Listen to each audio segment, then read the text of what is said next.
I used to work overnights in retail, a routine that usually consisted of stocking shelves, cleaning, and ensuring the store remained orderly while the rest of the world slumbered. Most nights passed uneventfully, but there were some nights. Some nights were different. It was around 3 a.m., that unsettling hour when everything feels slightly skewed. The lights flickered overhead, casting long shadows that danced eerily along the aisles. Suddenly, the doors to the emergency exit began to rattle violently. It sounded as if someone outside was grabbing them with all their might, shaking them hard enough to threaten their hinges.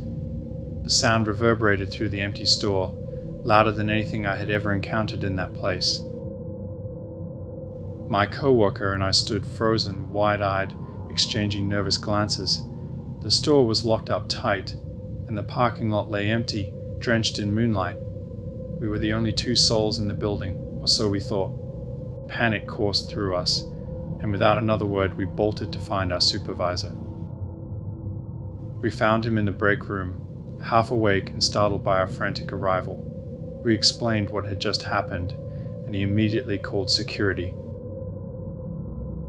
They checked the cameras and then ventured outside to investigate, but when they returned, they reported back with nothing.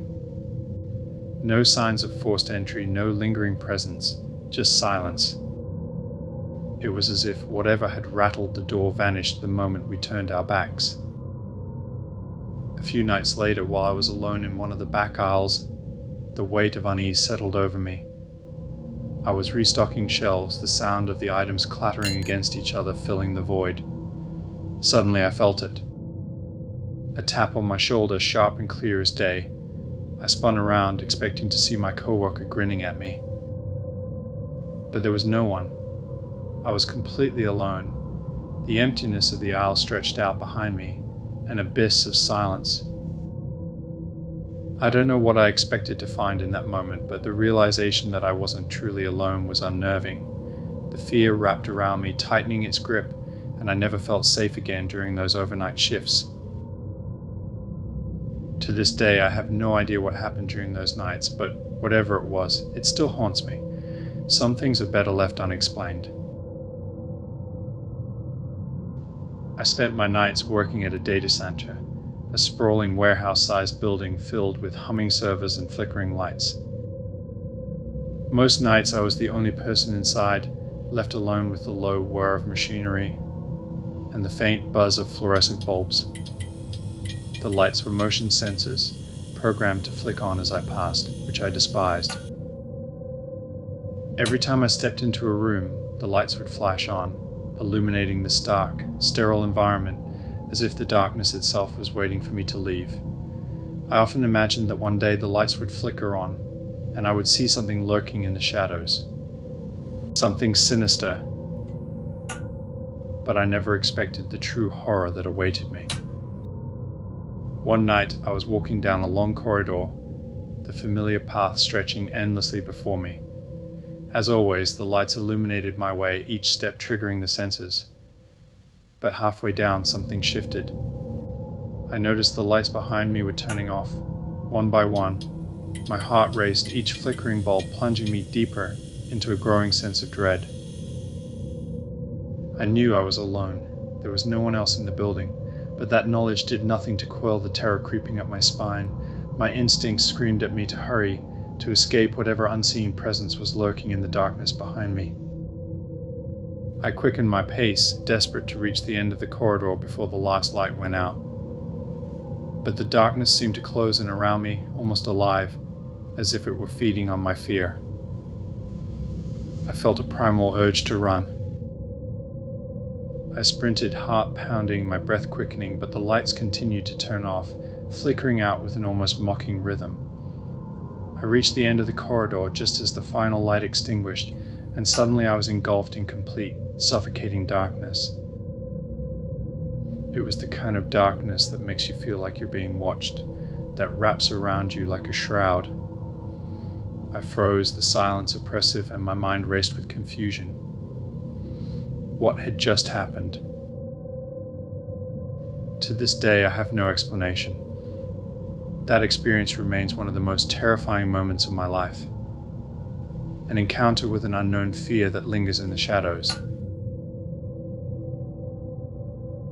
Working overnight at a dog kennel seemed like a dream job initially. It was quiet, peaceful, and the soft sounds of dogs breathing and the occasional bark created a soothing atmosphere. I envisioned spending my shifts in comfort, with nothing but the gentle company of furry friends. But one night, everything changed. I had already done a few overnight shifts without incident, just me, the dogs, and a bit of homework. But this night felt different. I was sitting at the front desk, glancing up occasionally to check on the sleeping dogs. Suddenly I heard a voice, faint yet unmistakable, coming from the back of the kennel.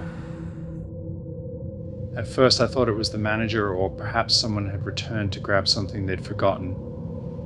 But when I checked the security cameras, there was no one in sight. The facility was completely empty. It was just me and the dogs. The voice faded, but a cold knot formed in my stomach. I couldn't shake the feeling that I wasn't alone, so I made the decision to check it out. As I walked through the rows of kennels, the dogs began to grow restless, barking and pacing, as if they sensed something was off. I glanced at them, their eyes wide and alert, and felt an icy chill crawling up my spine.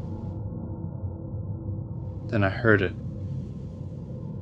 A loud clang echoing in the silence like a warning bell. It sounded like something heavy had fallen, maybe a metal dog bowl hitting the floor, but I was nowhere near the feeding area. The barking intensified, a chorus of anxious yelps that sent a shiver down my spine. With each step I took, the sense of dread grew heavier. I finally made it to the other room, and there it was. A dog bowl lying on the floor, overturned and out of place, as if it had been tossed aside carelessly. I hadn't been in that area that night, I was sure of it.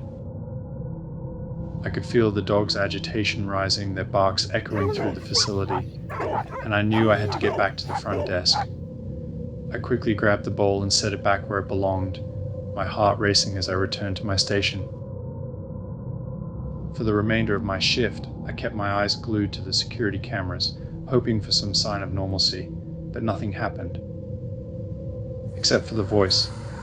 It returned, whispering from the back, just loud enough to send chills down my spine.